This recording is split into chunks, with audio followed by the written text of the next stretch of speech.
Personal Diary of Lazarenko KG. Old notebook. On the cover there is written Personal Diary of Lazarenko KG. Okay, let's read this one. I acknowledge my mistakes and I am ready to receive the proper punishment for them, but Aksenov's position on this matter disturbs me greatly.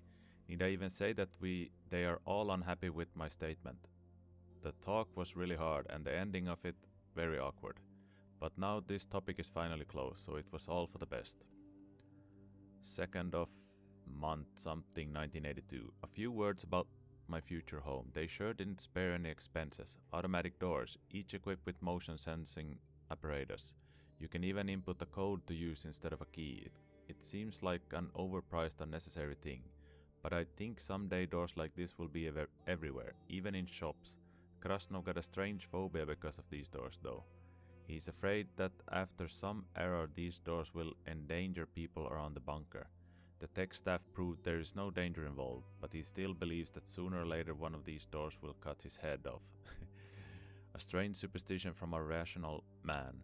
The lab is equipped like something out of this world. All the instruments are in ideal condition.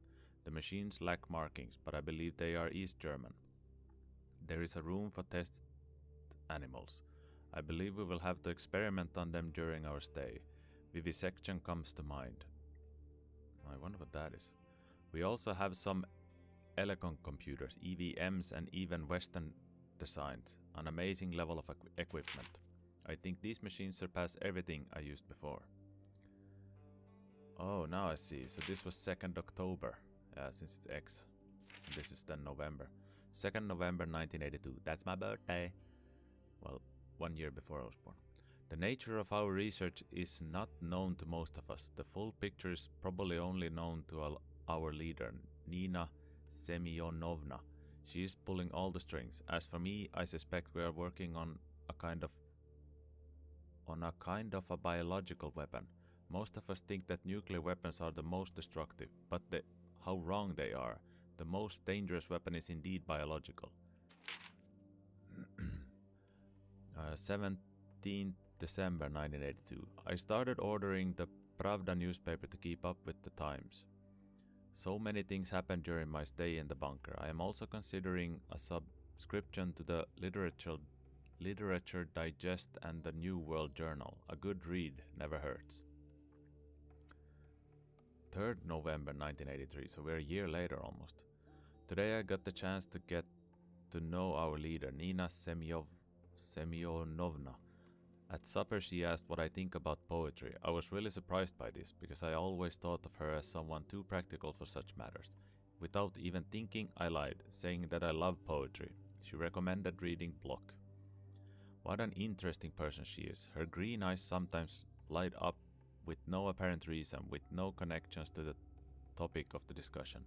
But these eyes, they do not live on their own. They follow Nina Semyonovna's feelings and thoughts. What does she think about, I wonder? Just about work? 26th of April 1983. Got a bit sick today. I blame the trip to the local site called the Sogomerevsk waterfall. Quite the place actually. The water in it has a reddish tint, almost like blood. Some microorganisms are probably to blame. Strange nobody ever tried to learn more about that phenomena. Local legend tells us of a fight between two strong men, Big Nomer and Answer the Brave. They fought on the Sagorem hill until they ran one another through with swords. I can only imagine how surprised the people of the past were to find this bloody waterfall. Anyway, I am writing this from the med bay. I have to spend a few days here. How good is that I started subscriptions to newspapers. What is this? 5th of July 1983. Change in staff today. The new specialist is Newman YG, who will be replacing the departed Nikoloviev. Today we and Newman discussed what is more important, the physical body functions or emotions. I think that the body is more important. Emotions are a product of it. But Newman thinks otherwise. He loves music and is fairly creative, sort of a mix between a scientist and a poet. Interestingly enough, judging by my observations, Newman himself isn't prone to empathy. 13th of September 1983. It seems that we are not the only lab that is currently busy with the project. There is at least one more. Okay, nice to know. Although where it is located and who is part of the team there, I do not know.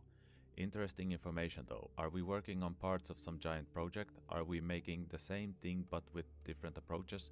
Maybe we have the same work plan and the other labs are spares in case something goes wrong in one. Too many questions. Sadly, I doubt I'll ever find answers for them. 27th of March 1984. Today, me and Krasnov finished a chess session that lasted 2 days. Each afternoon we met in the rest area to continue our play, and the other watched us with interest. I must say Krasnov is a great chess player, but sometimes he is prone to risky moves. Thus he has a more adventurous playstyle. I on the other hand believe that the best style of play is that of a tactician. Each move is a riddle, a puzzle, which must be solved. This is why I love chess. Krasnov lost, by the way, but I must say it was quite the battle. Now I won't play chess for a while. I like making pauses between games. Krasnov wants to have another go at me, but he isn't too urgent. He wants to think about his mistakes first. This is why I respect the man. 14th September 1984. Another change in staff. In place of the departed Boris Snyder, we got 2 new scientists, Terentev and Vavilov. Fairly young, we'll see how they cope with the research. I like Terentev from the start. He is energetic and he knows his place in life. 7th June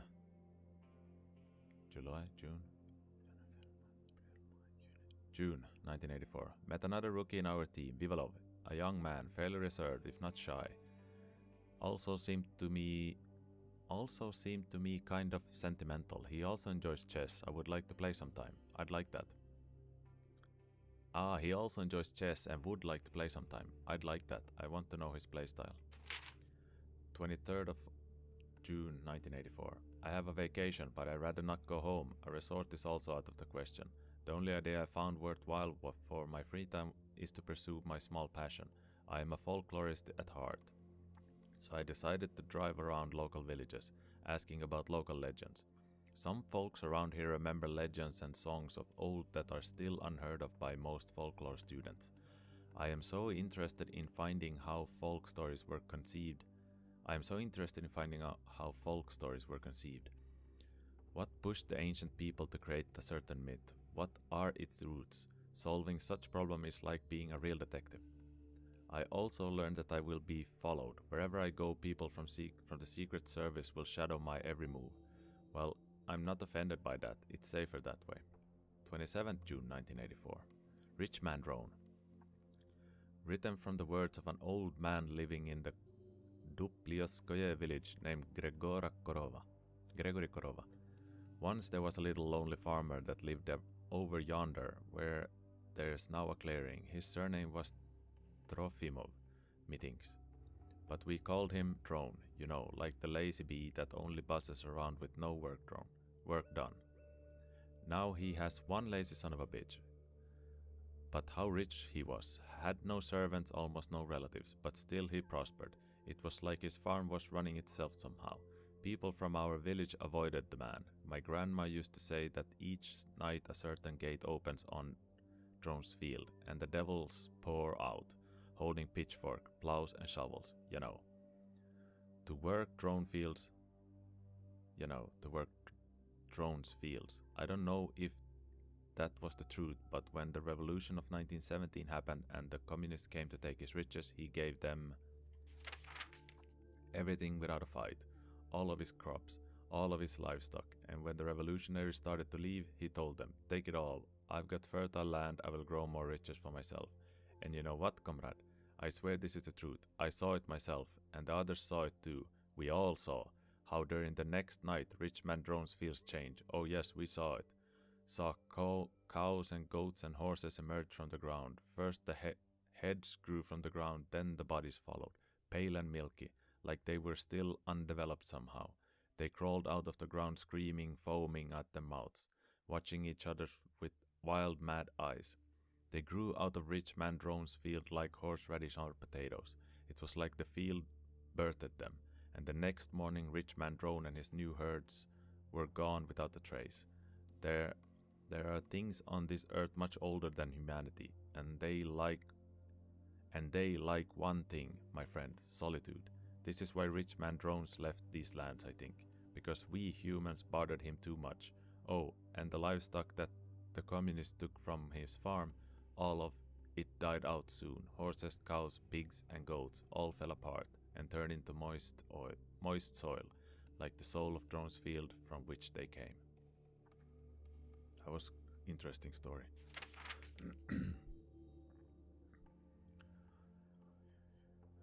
3rd July 1984. In the Konopliosovo village there is a legend that somewhere deep in the wood there is a tree that is not really a tree. It was really hard to understand what that phrasing means. The only answer the locals gave me was, "You'll know when you see it."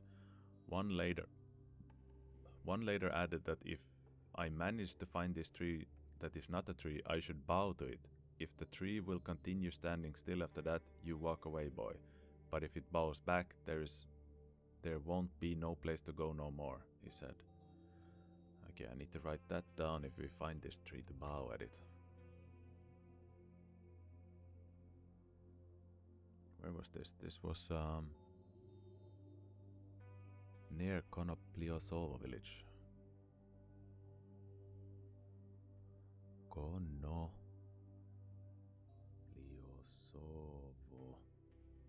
village. See if we can bow to it then, if and when we find it. 25th September 1984.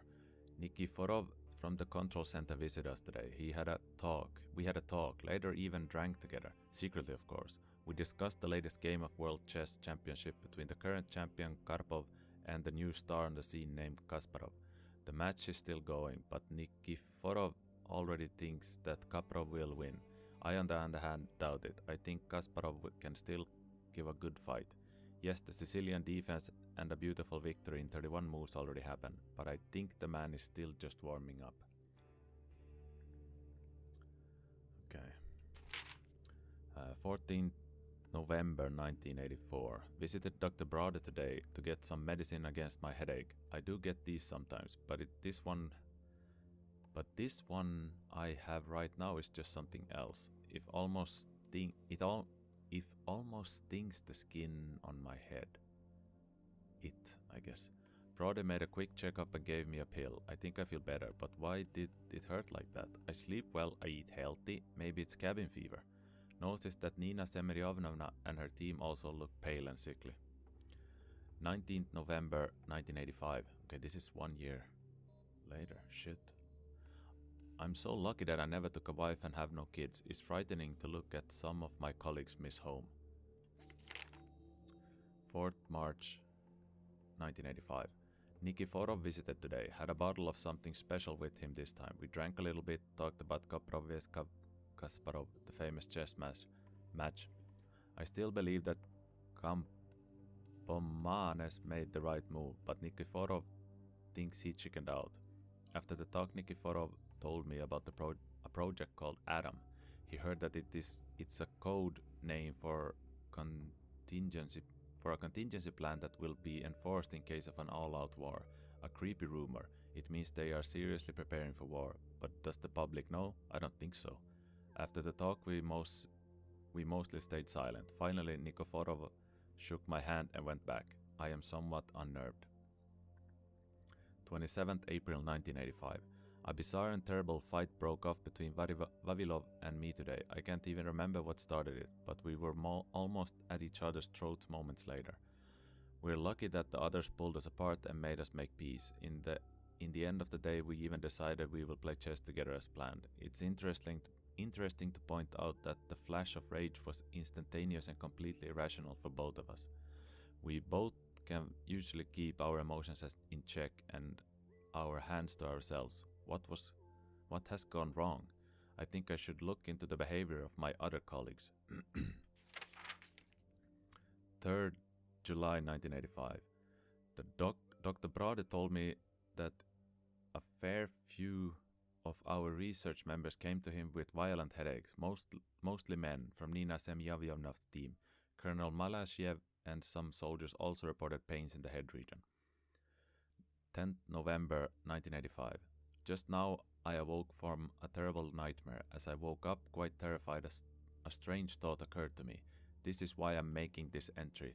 It was not the first time I got that exact nightmare. I had a few of them, differing only slightly between themselves, starting from March. I will now describe the nightmare. I sit inside of my room in the bunker, on a bed, I think. Although it doesn't matter, there's light in the room. A light bulb is shining, quite brightly. I'm reading a newspaper or something like that, when the door to the restroom suddenly starts opening slowly. I turn my head and ask, Semyonov. It's dark in the restroom, as nobody answers me. I get up from the bed and go to check why the door has opened. At this moment I hear a voice from the darkness. It says a word, or a phrase. It's in Russian, I think, but I can't understand it. I ask again, is it you, Semyonov?